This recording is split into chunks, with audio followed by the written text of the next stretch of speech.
I hate to break the fishing news up, Chuck, but I'd like to speak about the ice hockey. Congratulations, you're one of the 13 listeners of the Real Life Podcast. We just traded a migraine in for like an orgasm. Might want to mark that down, Yep. All of my projects are on schedule until they're not. A member of the Nation Network of Podcasts. About as funny as we're going to get today.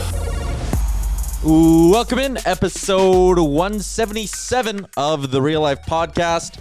I'm Tyler Yaremchuk. The gang is all here via FaceTime. Bagged Milk, Wanye, Chalmers, and Jay. And before we started recording, Chalmers got a quick look at the shirt Jay is wearing, and I think that's where we're going to start here. Jay, explain. Wow. Oh, well, one of our 12 listeners, good friend of the show. Couldn't even get it in color, right? Surveyor Brett. Like, the bucket was supposed to be a color. The stuff inside was supposed to be a color. Black and white. He submitted the colors, and it got flagged for trademark infringement, so he had to scramble quickly so he can get and change the design so it could get through and get here in time. So Surveyor Brett and I had a interesting social distancing shirt drop-off on Friday. Interesting the fact of he had it in a bag, he placed it on the ground, I then went and picked up the bag, and then we had a conversation from about 15 feet apart. But yeah, we'll have to post this on social media, but Chumgate lives now on a t-shirt. So just for everybody, obviously the top says Chalmers cheated, and then we got a bucket there, and then Chum bucket. Yep, and then the Chumgate Chumgate hashtag at the bottom. Correct. Chalmers? Chalmers, how do you feel about this? You're immortalized in a t-shirt. Like, I don't know, Ricky Martin or the Pope. Chalmers? He's taken back. Chalmers, you there? He's speechless. Man, he seems to have left. This shook him to his foundation. There he is. He just popped back up like a goddamn whack-a-mole. Are you on mute, Chalmers? He's on mute. Chalmers, I think you muted us. You fool. He's not even moving his mouth. I think he's doing this on purpose. Oh, I know he's doing. Oh, he's fucking slow playing us. Oh, no. We just I actually think his internet sucked. Oh. He's either a genius or an idiot. He's been rocked to the core. Yeah. Oh, there we go. The foundation at the Castle Chalmers has been shaken. Yeah. What the hell happened there? What happened to you? You got fucking straight t-shirt. You're speechless. We asked for a reaction. You just stared blankly into the camera. No. I straight up guarantee, like, because when you guys all went to like exclamation marks. Anyways, I was saying that I have like 3 things that I'd like to say about the shirt after seeing it. First thing is, what kind of a trademark? What kind of a how is that? What's going on with that? Yeah, well said. A bucket. Yeah, that's exactly not at all. You saw the original design because he posted on social media and it landed in our group chat. So that design got flagged as trademark infringement because I think the bucket photo was flagged. So he made a very vanilla generic bucket just to get it through because we're on a timeline. And so he just made one? He made 2. He's got one. Oh my God! It's a movement. Does he want me to sign it for soon, him? Or? Thousands will have this shirt. Oh my God! You guys are such nerds. Chalmers. It would be an honor if you signed this shirt. Yeah, we'll mail it to you. Chalmers, are you going to get a rebuttal shirt? Are you going to get something else made? Oh, like what though? Like what do I get now? Well, I think that's kind of this whole Chumgate thing in a nutshell. Then. Yeah, I know. You should get a chum bucket made. Get a chum bucket. Yeah, Chalmers. Yeah. For all your branded Smigarowski. Yeah, chum bucket. Yes, you're the new Babe Winkleman, but of chum. Oh, there's a new Babe Winkleman? I don't know. Oh, well, unfortunately, I don't know. I don't know if Babe Winkleman's still with us. Is he a you probably would know who he was from 1906?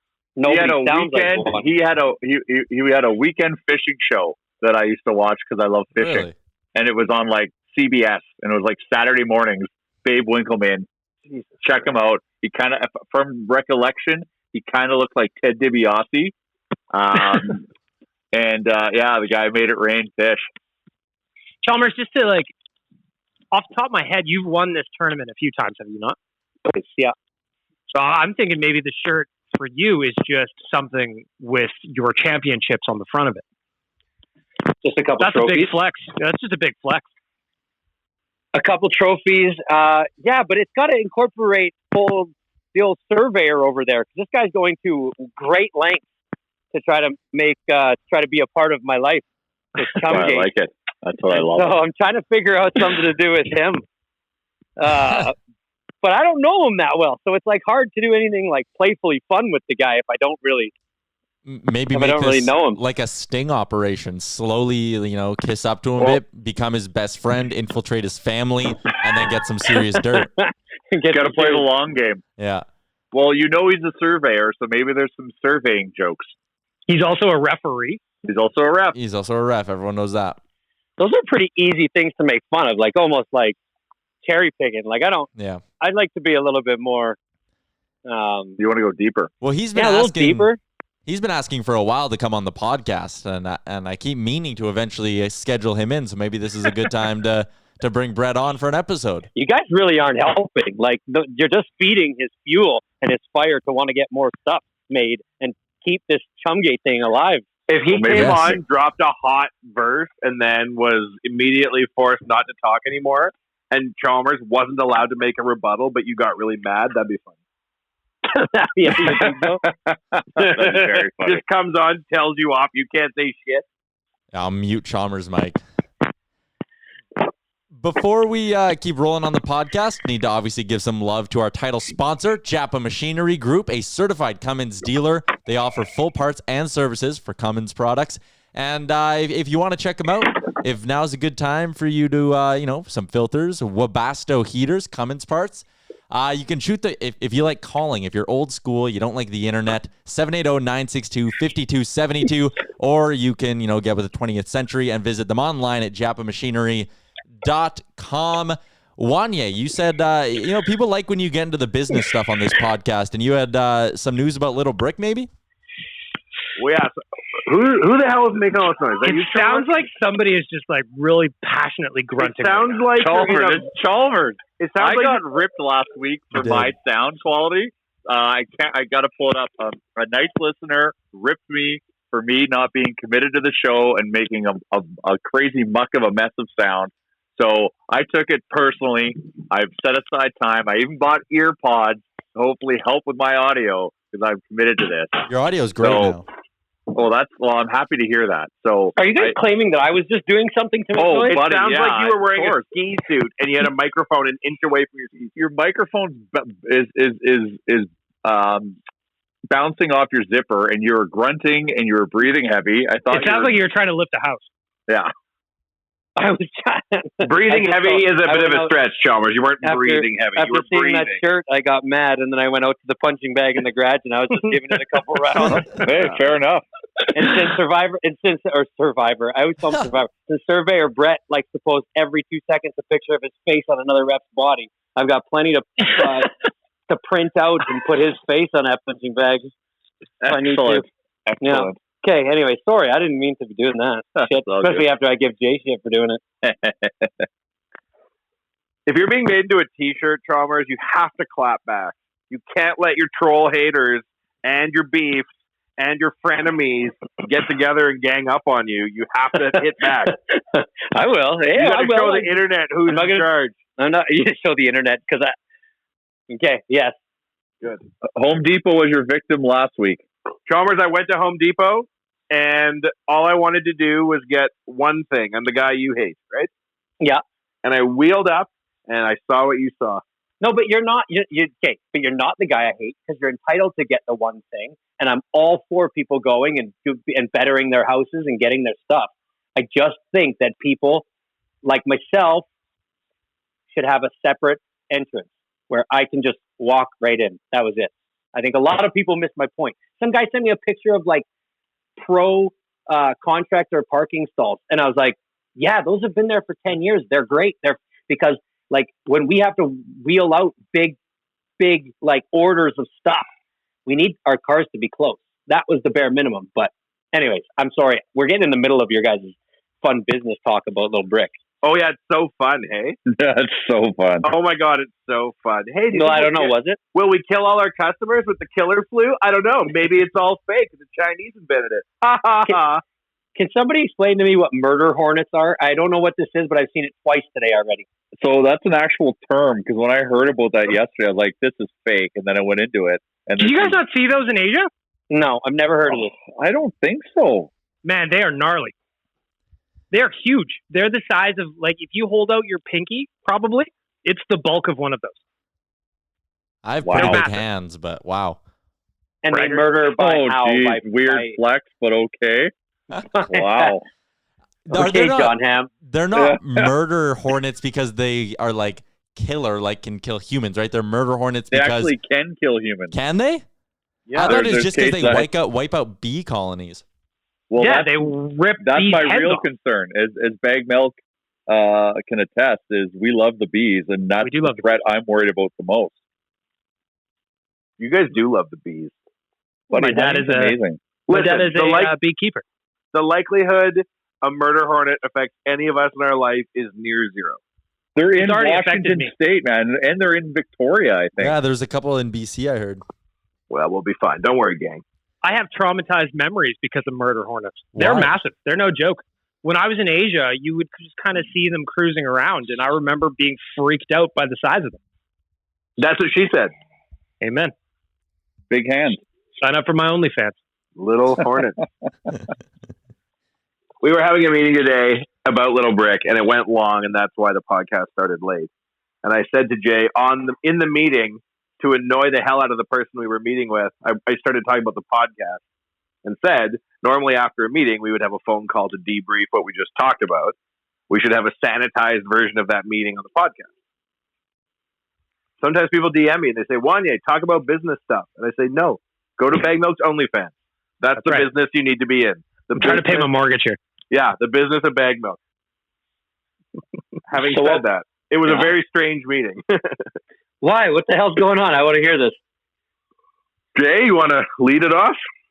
Well, I guess it's weird because, like, of the subject matter and the stuff that we're talking about, and like talking about not wanting to kill our customers and affect the population. Like, it was like something that like you watch out of like a NORAD planning meeting in a movie. Like, so it was like really bizarre. Of like, okay, well, what's our priority? Protecting our staff and our customers, and not being like a point where when everything reopens, which might be a little hasteful in terms of timing, because it's still around us, of like, what can we do to try to mitigate that? When should we open again? What does Little Brick look like when we do reopen, in terms of like, what are we offering? How are we going to offer it? Where people are allowed to be and where they can't. And just like, all the elements around that, and like pivoting also of like, what other businesses can we, or what other lines of business can we plug into Little Brick in a social distance pandemic environment? It's super weird to look at an environment where you're like, okay, everybody who comes through the door could potentially be ill, right? And our number one responsibility, like Jay said, is to our staff. Our staff are going to work. They can't be expected to, be put at risk, right?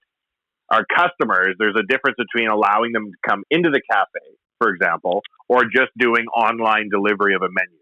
So if you were working in a restaurant that had just online delivery right now, you'd have very little risk of getting ill at work because you're not coming in contact with hundreds and hundreds of customers physically, right? Right.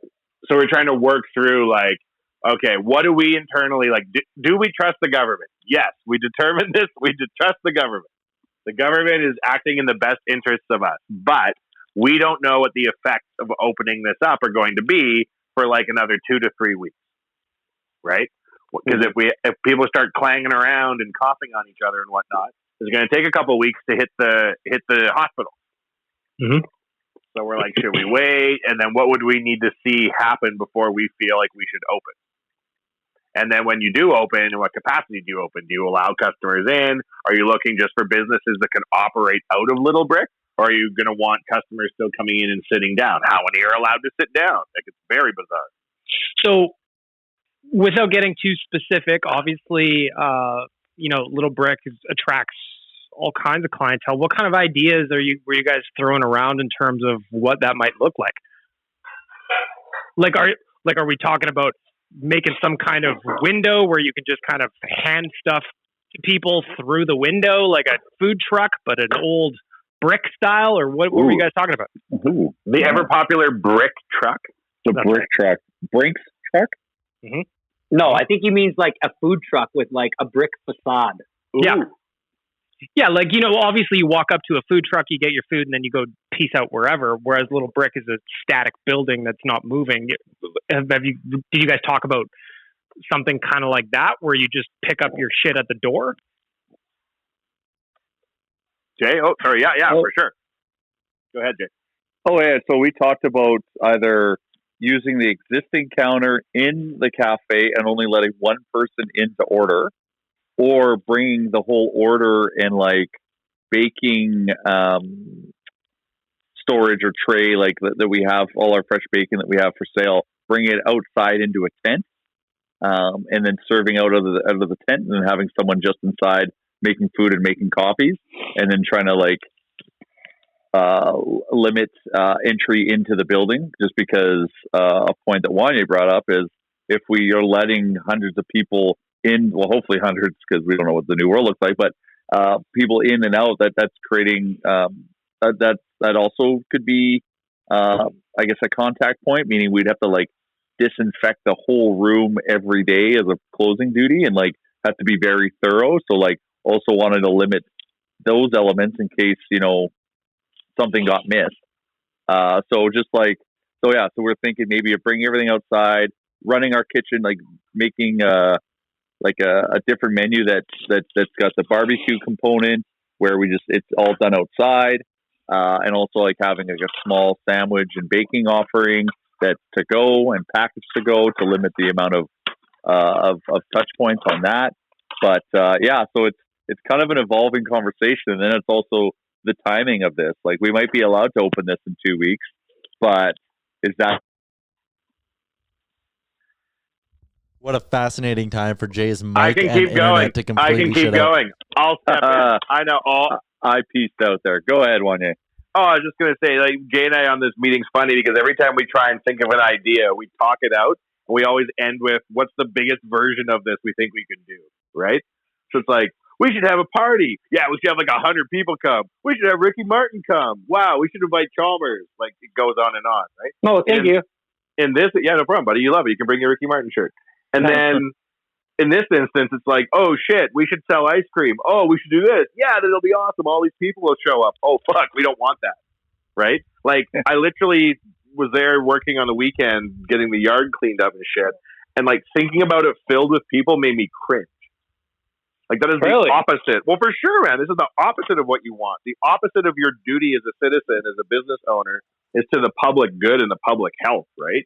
And, like, we can't knowingly create a hotspot. That's not smart. So you're trying to walk the line of keeping the public healthy, but also keeping your business healthy, I guess. And I'm sure that's not a challenge that is, or obviously it's not a challenge that's unique to you, but a ton of businesses are facing that. Well, it's upside down, right? I mean, how on earth do you ever have a business designed for zero revenue, right? Well, and also, when have you ever? I mean, you guys have had businesses for your whole lives, really. Like, when have you ever thought, well, shit, I hope too many people don't show up to this thing I've got? Well, lots of times. Back in the day when we couldn't keep the bar safe and all gangsters would show up, if I saw more than 6 people in the bar I didn't know, I'd be like, oh, shit, it's about to go down. Remember those days, Jay? Oh, yeah. Oh, people show up, you're like, who the fuck is that? This guy probably going to want to shoot me later. Yeah, that was not fun. I think that, like, it's very strange because for so many people right now, so many good business owners, so many good employees, so many good contractors, their business has been unplugged from the wall. And, like, it's not their fault, right? There's nothing you can do. And, like, with Little Brick, it's very bizarre because you're like, I can't continue a business doing $0 in revenue unless there's a much worse outcome, right? You could open and you could have a third of the business that you saw before, and the amount of money that we lose currently to be completely shut could be less than what we would lose being open, right? Yeah. It's awesome to have Jay be the CEO, president of Oodle Noodle, and also consulting on his hipster cafe that he works in. Because I'm like, what do you see out in the world, Jay? And he's like, well, here's what we're seeing for sales. Here's what we're doing for, sanitation and cleanliness protocols. And like, Jay knows way, way more than the average person would by this point about all the government programs available, all this, all that, because he's already going through it all the time with the other business. So what is it like, JR? What are you seeing? What am I seeing in terms of what we're doing? In terms of not only what you're doing, but like let's just say the Oodle Noodle, for instance. Like, are people are like, obviously are delivery sales way up? Delivery sales in the last 4 weeks have been climbing for us really nicely, and that's great to a point. But you lost 100% of in-store sales. Well, we're working on that, right? This charitable initiative we're doing is helping drive sales in store, because in-store sales are more meaningful to our franchisees than delivery, because delivery has more costs associated to it. So sometimes being busy with delivery isn't the best thing, but we're in a world right now where our government has taken some action. There's some breaks that have come to help a lot of businesses, especially in hospitality, in the sense of cutting the operational costs so that you can live in a like mainly delivery environment. So something we'll keep pushing and going there. So things like the wage subsidy are helping with that, because we can keep more staff on. We can keep our staff and schedule more staff to handle more delivery, even though delivery is shitty, not as good for us economically. But with the wage subsidy, it now can make some sense. And so we're using all those programs. So like for us, that's kind of how we're trying to just mitigate and manage the storm. Because right now it's not about getting ahead during this time. It's just about getting through this time. Is the mission for Oodle Noodle. So that's why we created we were already doing a charity component, but we kind of doubled down on it with doing the percentage of sales, because we want to make sure that during this time it's about supporting your community, that we unlock those opportunities. So for us, and there's a lot of other brands in the hospitality and non-hospitality that have been adopting that model, and it's keeping the lights on. So for us, that's always been our mantra. It's not about getting ahead; it's about surviving and supporting. What's interesting with Oodle Noodle is we can make food at a lower price point than you can buy it in the stores in many instances, right? So to do the meal donations from our factory, we can stretch our donation dollar a lot further by donating our own food. Yep, 100%. So we do both. That's pretty sweet. And so, a question: if you guys are working on protocols for us to when you can figure out how to open up Little Brick safely, is it basically like one and the same for Oodle Noodle, or is it two totally different things? They're two totally different things, just because of the nature of the business, right? Like Little Brick is a destination, so you have to come down, drive in, and walk into Little Brick. Oodle Noodle, you don't. Like you can live in a contactless world, because you can do delivery, you can call ahead, do curbside pickup, or we mandate, because of the size of our stores, only 4 people are allowed in our store at any given time. So for us, we're not as reliant as people walking in as Little Brick is. Where Little Brick is solely walking in. So now the thing we're thinking about is like, what is a Little Brick like? What's the Little Brick version of delivery look like, and how do we like create a menu to support that? Because to Wanye's point, it's like all of our ideas are leading to try to bring hundreds of people to Little Brick, but then we have to stop when we get to that. Like, shit, we can't do that. Okay, well then, but we also need it to survive. So like, what's the sweet spot here? How can we drive a set amount of people in, and then maybe have another line of business to help kind of get us to where we need to be revenue wise to break even, pay our bills. Because when we look at Little Brick, before the pandemic, we know it had to do a solid amount of sales to break even, and we can't go into this reopening thinking that that's got to be our sales target, because it's too much. There's a lot of wicked little parks and like fields and stuff down in the River Valley. Yep. And like you could like have like people have like a little picnic. I bring my family of 4 down there. I come pick up a big picnic package from you, or I tell you where I am in what field. You come and bring it to me. Well, because there's also the angle too. Like Nation HQ is that Little Brick, and that's Little Brick's a hang as well. You'll see people sometimes that come in for a coffee, and they're there for hours and hours, just kind of enjoying the building, enjoying each other, the company, all that. So it's definitely tricky. Yeah. So it's been, we thought we were going to have a 50-minute call today. It went for an hour and a half. So, but you know what? We're taking a slow approach, and a lot of good ideas are coming. So we just have to figure out how do we cap that? It's hard to figure out where we're going to land, right? Because shutting businesses down and doing social distancing in the name of flattening the curve, you do it in my mind, any cost to society, right? If it's literally life or death, you're like, okay, well, we'll figure it all out on the back end, but we have to do this, right? With each passing week, though, I know how the economic pressure people are feeling is increasing, particularly business owners, particularly people whose earnings have been impacted to a great degree, and to a large extent, their expenses are exactly the same, right? Mm-hmm. And the distance between figuring out a way to help people in month 1 versus month 4 versus month 7, people will exhaust their savings quickly if they aren't given large-scale expense reductions, right? And so when you're looking at our business, our staff largely are in really good shape, right? They've been able to apply for this CERB. Some of the folks, they're making more money than they would if they were working full time, which is incredible, right? That's crazy. But fortunately, they're not in a dire financial situation where they need to go back. But at the same time, however you figure out what the new normal is the next month or two, it's probably going to be like that until we all have a vaccine, right? Yeah. And if that shit takes 18 to 24 months, if you can't stay, well, some businesses could stay closed for 18 to 24 months. Some businesses, it doesn't make any sense to reopen them, right? Mm-hmm. And then there's some businesses that you can find a profitable business model. If Little Brick was able to do $600,000 a year in sales, strictly online delivery, right? It could do great, right? But do you pivot that far over? Is that what people are expecting from Little Brick? Does that make sense for the business?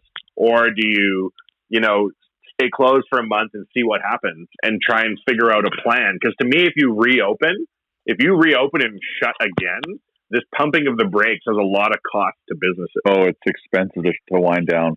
Right. The only good news about winding down is I get to take the beer home. Yeah, delicious. So I had some the other day. That was a nice part. Full disclosure. So hold on, wait. I just want to tell a funny story, Chalmers, real quick. Sure. This weekend I was doing yard work and I had 6 tall beers, Jay. That's a funny story. Good on you, man. Chalmers, do you think that's the whole story, Chalmers? I guess it's a funny. Had to be there. Kind of funny. That's called the setup for a story. That's called the. You know what? No, Chalmers. Clearly, you want to say something. Go ahead. I don't even remember what it was now. I don't even remember what it was now. It had to do with. No, now I want to know what happened with the 6 Catalis. Well, I too had 6 tall boys. The highlight was there was a pressure washer and it was very difficult to get working. And as we were working on it, I got drunker and more rash. Eventually it worked. You can set up a company and license everything and incorporate it faster than I believe that you could set up a pressure washer hooked up to the house and get it to work. Well, it's funny because I was there with a buddy and he knew what he was doing. I didn't. And he's like, hey, here's what we need to do. We need to get such and such a wrench and blah, blah, blah, whatever. And so I called my brother-in-law and I'm like, hey buddy, do you have a blah, blah, blah, whatever the fuck? And he's like, who are you with? I'm like, what do you mean? He's like, why do you even know those words? I'm like, I know words. He's like, what are you trying to do? And I'm like, try to get a pressure washer going. He's like, you don't know what you're doing. I'm like, all right, fine. I'm with somebody who does. Do we have that shit or don't we? I love it. But sitting there and imagining people there wasn't that hard of a stretch because it was such a beautiful day. Oh, this was the pressure washing of the building. Yeah. We're trying to give pressure wash the bottom 10 feet and the rest is just No, most of the dirt's against the ground line or whatever you'd call it. So we pressure washed all the sidewalks and then the first 10 feet of the house. Looks good. She got a bath. The old girl got a bath, huh? The old girl got a bath and we were about to start doing destruction and moving fences. Remember, Chalmers, we were talking about that? Oh yeah. I didn't think we were going to be able to open till August. So I was on site there getting ready to start fucking shit up. I love to do demo. I don't like construction. I love demo. But then, thankfully, we pumped the brakes because next thing you know, we could reopen. So here was my question that I was going to ask. How long before you open, the day you have to open, do you have to like start with the ordering of everything? And like in a place like Little Brick, let's just say you got to open up. So now you need to get your stock. Is that like I order it, I will get it within the week and I can open? Yeah, within the week for food stuff. But right now we had to, because we're thinking tentatively an early to mid-June reopening, and we had to make some decisions on certain, like, because we're gonna expand our offering, and we always wanted to do this, and I think this is just the catalyst to do it. So we had to order some equipment today. So today was an expensive phone call. Expand your offering into more alcoholic beverages because that's what everybody's doing these days. Yeah, exactly. Our Eggs Benedict is just a bucket of Jack Daniels. Yeah, that's right. Yeah. It's weird though. Think about that, Chalmers. Like, you know, Jay and I, since we were little, like, we would keep a fucking Starbucks open in a hurricane. I don't care, right? Like, I will be the guy when the aliens land selling alien T-shirts, and I don't care. Yeah. But for us to come to our meeting today and be like, we're not even going to look at this till early June. I know. It's fucking serious. Yeah, it's a different speed. I don't want to put any, like, our own health or whatever was one thing, but like putting a customer's health at risk for me is a decision that you can never even say like maybe okay. No, I know. It's scary. I don't even, like in my job, I don't even have to think about that kind of stuff. So I guess food handling can't be easy. It's a bizarre time to be alive. Yeah. What did you think about the aliens? Well, what the fuck is going on? Like, and why doesn't anybody Kim care? Jong-il's almost dead. You wanna hear someone's ears are burning, Wanye. I got an email from CBC Radio asking what our take is on the reopening of reopening Little Brick and kind of the province's approach to it. Oh my God, please tell them to refer to this podcast. And be like, we've already issued our statements. We've already issued our statements live. My other issue, CBC, is that you need to bring back Road to Avonlea. That was an amazing show. Oh my God. Jasper Dale was identifiable. I don't know where to take that. Well, Jay, what else did we talk about in our I think that covers it for the most part. Like without getting in like too like details, but like I think for the most part we talked about a bunch of different things we want to do, and then realized like we're creating a circumstance of a bunch of people in a yard. So just mitigating all that, but you know, it's at least nice that we're talking about the reopening. Whether it be in 2 weeks, 8 weeks, whatever, but it's just, you know, it's at least it's a positive note. And so Little Brick's going to look a little bit different, but we're still going to try to make it cool and awesome. And, it is crazy. And safe. Oh, sorry. And safe. Yeah, and safe. It is crazy, or MJ, you were asking earlier, have we seen shit like this before? Like, to some extent, right? The 2004 hockey strike really fucked us over because we were opening up a sports bar together. And having no sports for a year was, in many ways, equivalent to this. Would you agree, Jay? Well, like sure. the market didn't. The market. Didn't exist, right? Yeah. The market didn't exist. Yeah. And no matter how delicious your chicken wings were or how cold your beer was, if there isn't an Oilers game to watch, people simply won't come out, right? And so, like, a Boston Pizza during the hockey strike that doesn't have Oilers games getting banged out, or a brew house or whoever, where you have the expectation of going to watch sports, the room can be exactly the same. And because of a weird market condition, it's empty. Yeah. Right? And similarly now, like, you could go to a Boston Pizza right now. The chairs are the same, the food's the same, the beer's the same, the blah, blah, blah is the same. They're not allowed to open. Right? And that's like a super weird market condition. But never have we seen anything hit everything at the same time like this. Yeah.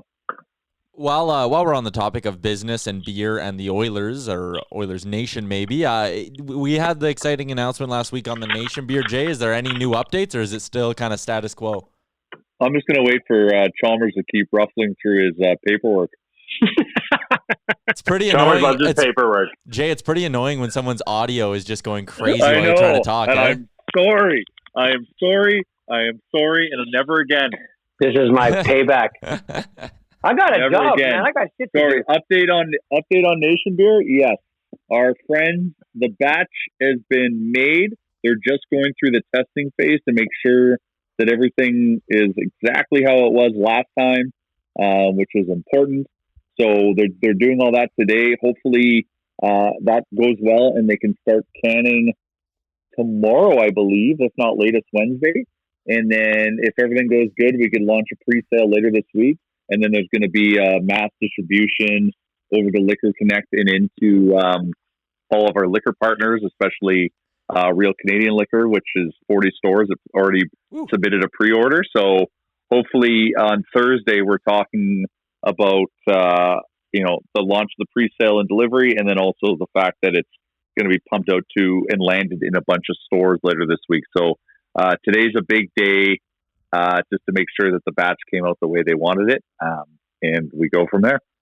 And if you're listening to this and you want to see if you can find it in a liquor store, go to Liquor Connect and search Nation Beer. It'll give you a happy little pop-up menu with all the places where you can grab it. Look at that. A helpful tip as well. Moving along on our Monday edition of the Real Life Podcast, which as always is brought to you by the wonderful folks over at Japa Machinery, who we love very much. I touched on it off the top, said they're a certified Cummins dealer, offer parts and service. They have everything you need as well. Their Twitter has a beautiful picture of an XE470U excavator heading out to a site. And as someone who is afraid to drive anything larger than his vehicle, it looks frightening, but it looks like it would get the job done as well. On Mondays, we open it up to listener questions, and we get a lot. So I want to start just by saying, if your question hasn't been read throughout the last couple of weeks, I basically take them all from our Instagram DMs and our Twitter DMs, and I copy and paste them into a Word document, and then we roll through them. But one that came in from Electronic Jordan a few weeks ago, which I thought would be fun. What is your earliest Oilers memory? It doesn't have to be the biggest memory. It doesn't have to be, them winning a Stanley Cup or anything. But what was your first ever Oilers memory? Does anyone have it like on the top of their heads and they can go first while everyone else is thinking? Yeah, I got one. I got one. Chalmers. I remember the playoff run in probably 1984 or 83. What? No. When we were, I don't remember the hockey. I remember I was 3 or 4 years old, and I remember going over to my parents. That was the year we went to friend's house to watch almost every game. And I just remember like every second day going to our friend's house, especially against Boston for some reason. So I think it was like in 84, 85. I don't remember when we played Boston. That was the finals, wasn't it, Boston? In 90, they beat Boston. I don't remember that. I just remember being like, okay, this is like, we would sit, we'd had hockey in the background, but like on a Tuesday night, we were going to friend's house and there was people all over there and everybody was like glued to the TV. And I just remember being like, okay, this is something big's happening. Like this is much more intense than like regular hockey. And I got super into it. I would sit like a foot in front of the TV. And I just remember, I just remember like getting so excited with my family and stuff. And that was like it. But I don't remember how the games went. I don't remember if we won or lost.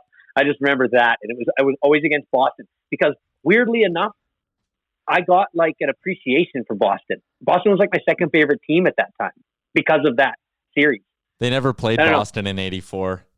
Maybe not 84. Maybe it would have been later. It would have been later? 86 maybe? Yeah. Okay. I think I have a memory of that series too, just watching it at home. Because didn't the lights go out in one of the games? Yes. It did. Boston Garden? And it was like super hot. They were losing their ice stack and it was like steaming. Yeah, I just feel like just like super young, like just memorable because maybe like my dad got mad or something and just created a memory. I'm trying to think. So Chalmers, sorry, do you still want to go on with this? 88. No, well, 88 was the year that the lights went out. Yeah. No, there was fog in there. Oh, what the hell's going on here? Yeah, the ice got all weird. Lights go like out during a brief hot moment in Bruins game, 1988, Game 4. And that would have been the game Edmonton won because they swept the Bruins in the final. They called the game, didn't they? No, I think they finished it. May 24th. That would have been. No, they didn't. Or did they? There was one they called and didn't finish. Maybe that was it. We're unqualified to run a tangentially Oilers-related podcast. Well, so Well, that was like I just remember the circumstance. I don't remember all the details around it because I was so young. But for me, I was trying to go back. I was going through the Rolodex. Great question. I'm trying to go through the Rolodex here in my brain. I got it. So much of it is. Oh, go ahead.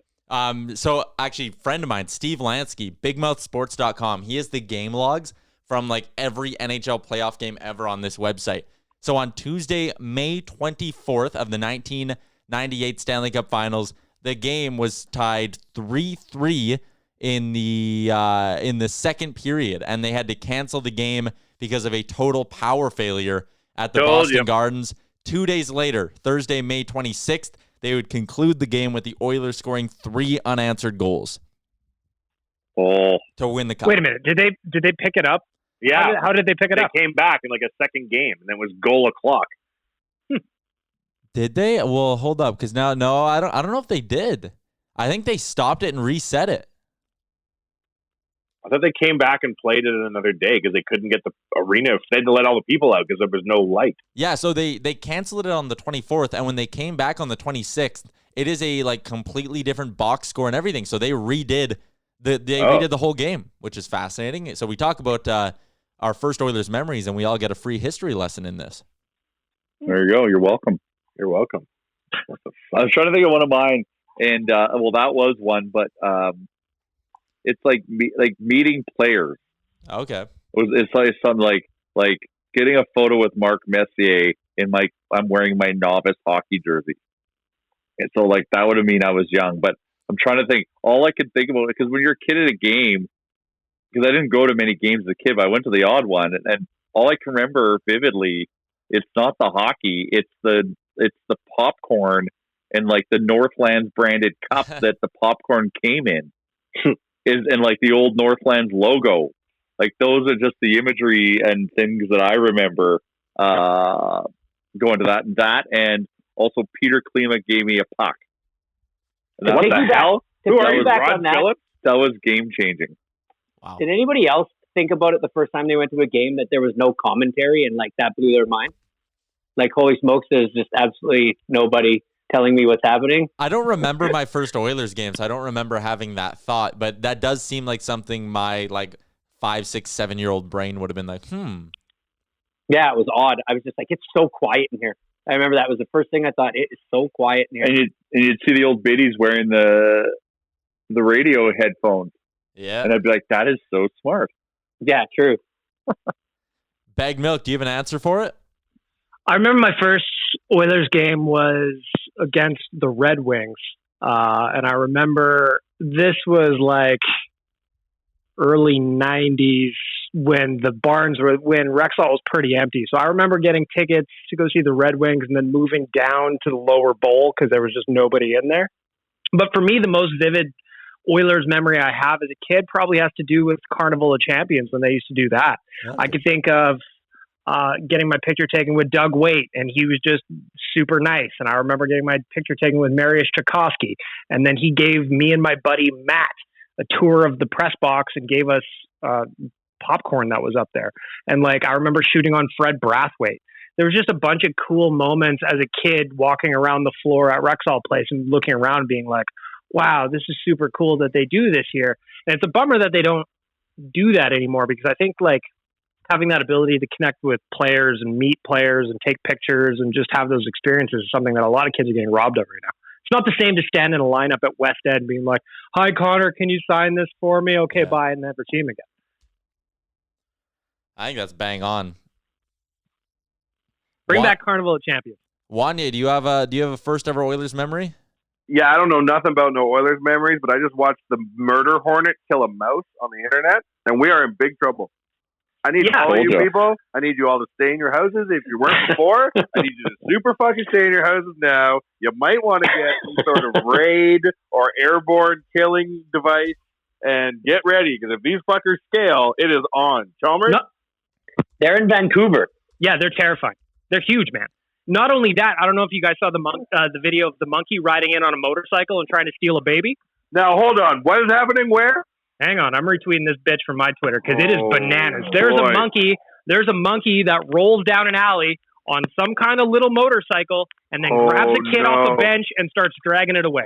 The fucking Planet of animals the are Apes taking over, is man. starting? Why? Are they trying to eat the baby? Tell me they're not trying to eat the baby. Monkey on mini bike tries to snatch a toddler. Holy fuck. Planet of the Apes 2. I'm telling you, man, the animals are taking over. In India.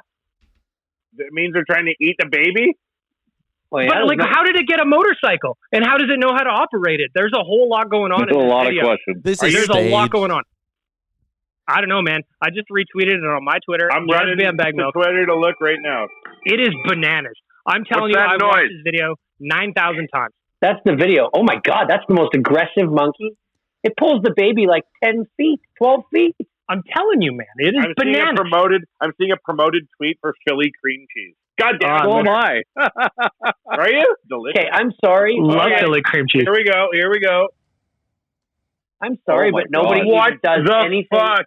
Nobody does anything about it. What is going on? No. And then this old guy walks and points his finger at the monkey. And the baby gets up and walks off like nothing happened. That's what I'm concerned. How did it know how to ride a bike? No. Okay, here. This is it. I know what it is. That guy is pointing at another man down in the alley. The other man, if you see from the very beginning of the video, I guarantee he trained that monkey to ride that bike, steal babies, so he could sell them in human trafficking. What? You guarantee? Allegedly, in your opinion. No, Chalmers is always right about this sort of thing. Watch the very beginning of the video. Watch the very beginning of the video. The guy goes like this and points towards and he swings his arms towards where he wants the monkey to go, and the monkey goes, watch. And then the monkey... See him at the top of the frame. When the monkey retreats... When the monkey how do you always do this? Are you Jason Bourne? I can break down this video like nothing. No, because they speak in Indian. This is terrifying that there are people out there training a monkey militia. That's all I know. Listen, here's what's going to happen. You try to step to me anytime soon, you're a giant wasp, a monkey on a motorcycle, any kind of fuckery, I'm going to have 10 RoboCop Zumbas protecting me and mine shortly. Zumbas or Roombas? Oh, whichever one's the one that vacuums and not the exercise. The Roombas, then, yeah. What about the Roomba Zumba? Well, the Roomba Zumba. Where Roombas go to the gym and do Zumba. You got to go to Zumba if you're a Roomba. How good do we have it in life that we don't have to deal with babies trying to take us? You mean monkeys trying to take our babies? Or monkeys. Do you have a video of a baby trying to kidnap someone? Oh my God, that is just an incredible video. I was laughing so hard this weekend. I watched an early Dave Chappelle stand-up, and I'm not going to do his jokes because that's whack, but it's the one where he talks about he went to like the bad end of town in a limousine and he saw a baby standing on the corner at 2 a.m. Have you seen this? Yeah, I mean, yeah, I did. Yeah. Oh my God. I was laughing so hard at that. He's funny. Dave Chappelle's a master, man. Even I just watched his Mark Twain Award thing the other day, and it was just, he's unbelievable. He's hilarious. Chain smoking for 30 years has lowered his voice by 12 octaves. Oh, no doubt. His early stand-up, he's like, hey, everybody. And I was like, hey, man, and he got swole, too. He got real big for a minute there. Yeah, he is jacked. This monkey is frightening. So I'm telling you. I'm onto the hornet and the mouse. Yeah, you see that shit? That thing is way too big. That's what she said, mostly to me. Thanks, guys. It took Wanye all of like 45 minutes to go from we never need to be worried about this thing to like lock up society, this thing is coming. Ramchuck, if one of these fuckers come at you with your little chicken arms, how are you going to fight it off? You won't. You'll be like, no, the Oilers had 18 power play goals last October, and that Hornet is going to sting you in the nutsack, boy. I'm hearing the only way to keep Murder Hornets away is to play the Real Life podcast on repeat out of your phone's speaker. I think that's a rumor we should get going. Smart. You know what's the worst part about this hornet is? It's not even killing that mouse because it wants to eat it. It's just killing it for like straight fun at this point. Do you have an angle on this hornet not being real or something that'll make me feel better, Charlie? No. Are you reading the TMZ article about it? Yeah. That's what I was on. I like the part where it says to get stung by a murder hornet feels like hot thumbtacks being driven into your skin. Here's the thing. Here's why I wouldn't worry about this. Here's my tip. Okay. At any given moment in the world, there is so much shit you should be worried about, right? Like, if you knew how the world actually was and you got to see all the horror stories, the world is a terrifying place. So, like, Are there murder hornets? Yes, indeedy do. There are. Is it something you need to worry about at this exact moment? It is not. This is why they're hitting us with the UFO shit right now, too, right? Because they know we're overwhelmed by news. I'm stunned at how many Murder people. Hornets thick. I'm stunned at how many people didn't know about that UFO thing. Like, I've brought it up to them. I'm like, man, that UFO video is pretty crazy. And they'll go like, what are you talking about? And it's like, how have more people not found out about this? How do more people not care? This is basically the Pentagon saying, okay, for years and years, you guys didn't know, but here, we have these, and we don't know what they are, and we're the best at this, and they pretty much have to be aliens. And everybody's like, okay. Somehow the guy from Blink-182 did it? Yeah, man. I've been a Blink fan since I'm like 10 years old. And this fucking guy's been on... Tom DeLonge has been on this shit for years. But when he went on Rogan, he was crazy. Oh, he fucking... You got to be a little crazy to be the first to... And then all of a sudden, the Pentagon comes out and says, it's true, and everybody just doesn't... They're just like, oh, well, whatever. Who cares? All I know is that the government is sliding in these B plots that are just completely unnecessary right now. These murder hornets are 2 inches long. Yep. That's what I'm saying, man. Like, look at your pinky. They're thick boys. That'll fuck you up. Thick boy. Shit. No, but again, 2020 is just awful. There are 800-foot-long snakes, man. These shits look like Ogopogo. Who cares? Well, wait till they start roaming up the old North Saskatchewan. What the fuck do I care? I will weaponize the riverboat and we'll be okay. How is that riverboat? She's great. If you define great as fuck, which I do in May 2020. How you doing, Wanye? Great. So in the past week and a half, how much have you offered him? Nothing, man. I'm there. Thank Christ he owns it. He's a dedicated dude, and he's fixing the boat.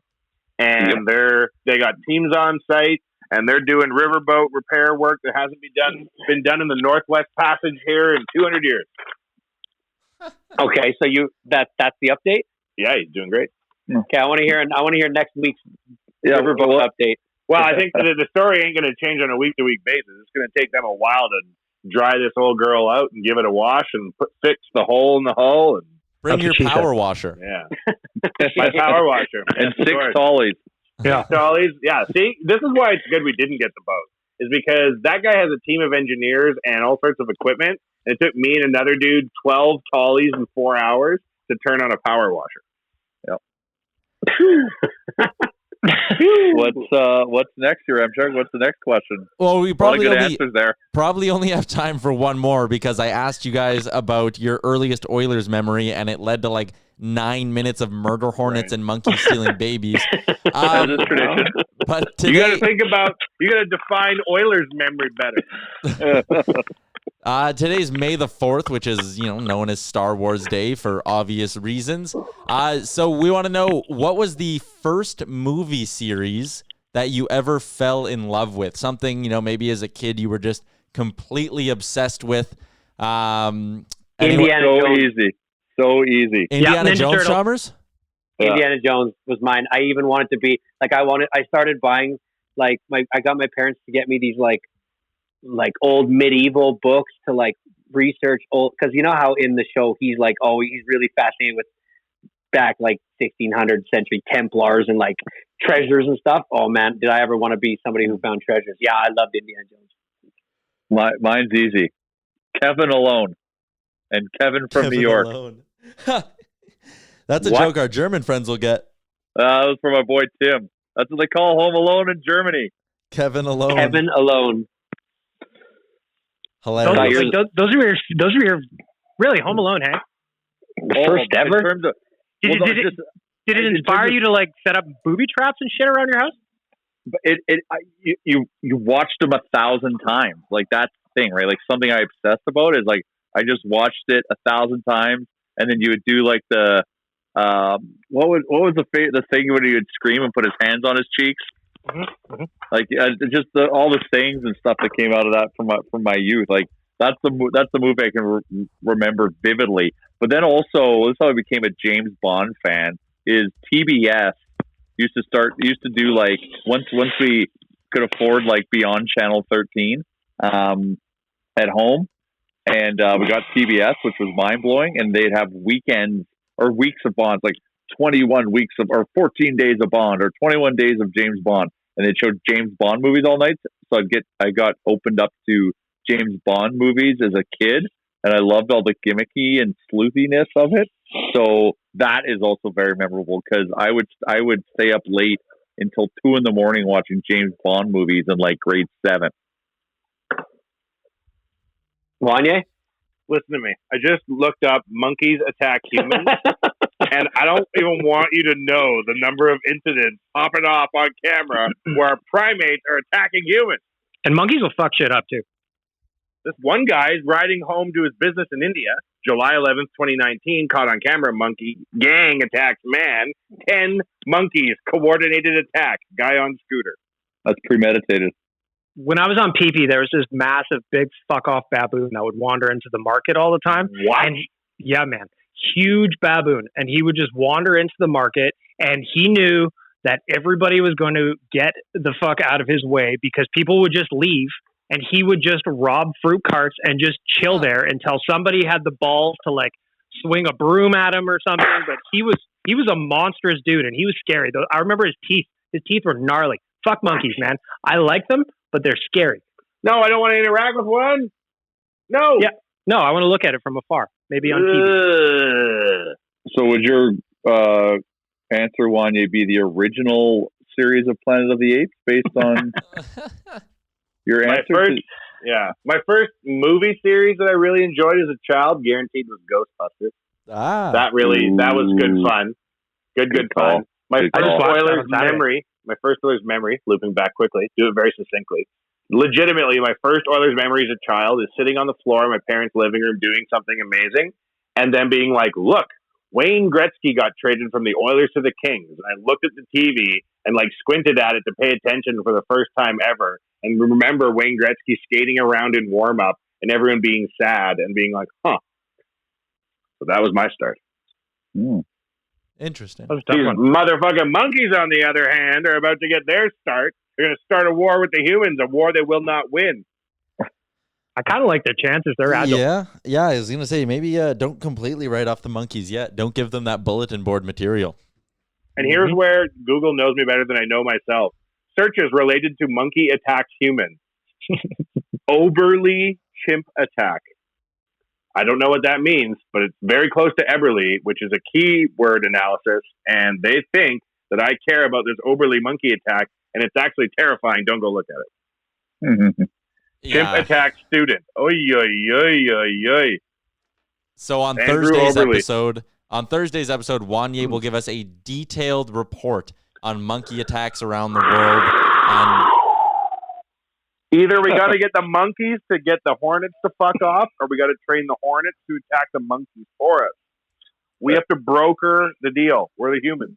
We just need to hope. Exactly. Well, yeah, and we just need to hope that the monkeys and the hornets don't work together. Holy fuck. That could be the end. You'll be happy to have all those Roombas that are fit from Zumba. That's right. Deploy them. Yeah, exactly. Fuck. Well, this episode was absolutely wild. We didn't get to like a lot of the questions I wanted to, but that's all good. Tim from Germany, I want to tell Tim from Germany specifically, his question was very, very good, and we will try our best to get to it next Monday. It is written down. I will not forget it. There's a few other ones there that we got that were really good, so we appreciate the questions as always. Next week, we'll try to get to a few more. Guys, thanks for your time as always. Cheerio. All right, that's going to do it. Episode 177 of the Real Life Podcast is over. Great job on making it through the entire hour of the Real Life Podcast. Don't forget to like and subscribe wherever you get your podcasts from.